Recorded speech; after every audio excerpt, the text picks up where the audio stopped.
Vous qui nous suivez au Mali et ailleurs, bonjour à toutes et à tous. Nous sommes lundi 25 août 2025. Bienvenue aux actualités consacrées à la revue de votre quotidien national, Le Sort. Le médiateur de la République, Mme Sanogo Aminata Malé, a présenté le vendredi 22 août au Palais de Koulouba les rapports annuels 2023 et 2024 de son institution au président de la transition, le général d'armée Assimi Goïta. C'était en présence du Premier ministre, le général de division Abdoulaye Meiga, du président du Conseil national de transition, le général de corps d'armée Malik Diaw, des membres du gouvernement et des présidents des institutions de la République. Ces rapports sont une compilation des activités menées à l'interne et à l'international par le médiateur de la République au cours des 2 dernières années. Les travaux de la 12e conférence des ministres de l'Observatoire des fonctions publiques africaines ont pris fin le samedi 23 août 2025 dans un hôtel de Bamako. Le ministre chargé de la fonction publique, Fassoum Koulibaly, et ses pairs ont décidé de mettre sur pied une mission de haut niveau de plaidoyer auprès des gouvernements des pays membres afin que l'EFPA puissent bénéficier d'une meilleure attention dans leur agenda. Ils se sont engagés à faire de leur organisation une institution panafricaine forte, véritable levier de promotion de bonnes pratiques pour les fonctions publiques africaines modernes. Les 22 et 23 août, une délégation du commissariat à la sécurité alimentaire et du programme alimentaire mondial conduite par le commissaire Redouane Ag Mohamed Ali, a séjourné à Tombouctou.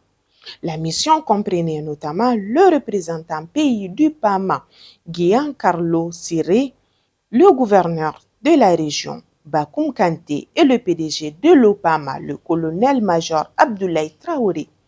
À l'OPAM de Kabara, 2112 tonnes de vivres ont été remises à la région de Tombouctou pour soutenir les populations vulnérables en période de soudure.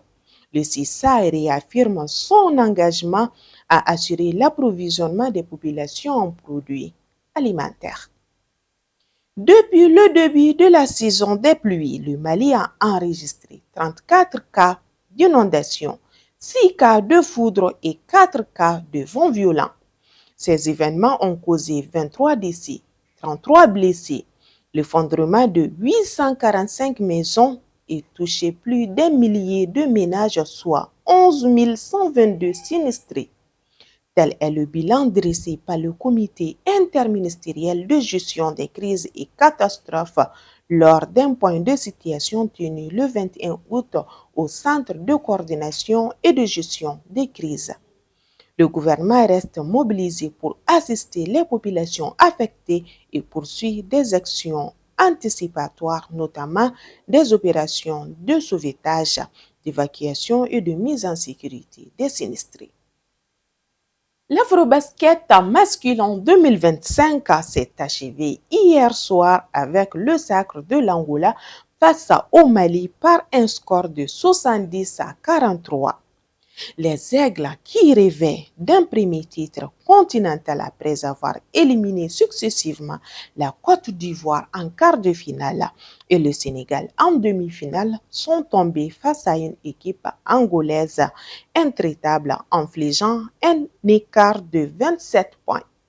Malgré cette défaite, le Mali signe un parcours historique. Pour la première fois, les Aigles atteignent la finale de l'Afrobasket et décrochent la médaille d'argent, leur meilleur résultat jusqu'à ce jour. L'actualité continue sur les www.lesor.ml ainsi que sur toutes nos différentes plateformes digitales. Bon début de semaine à toutes et à tous. Prenez soin de vous, qu'Allah bénisse le Mali. On se dit ciao.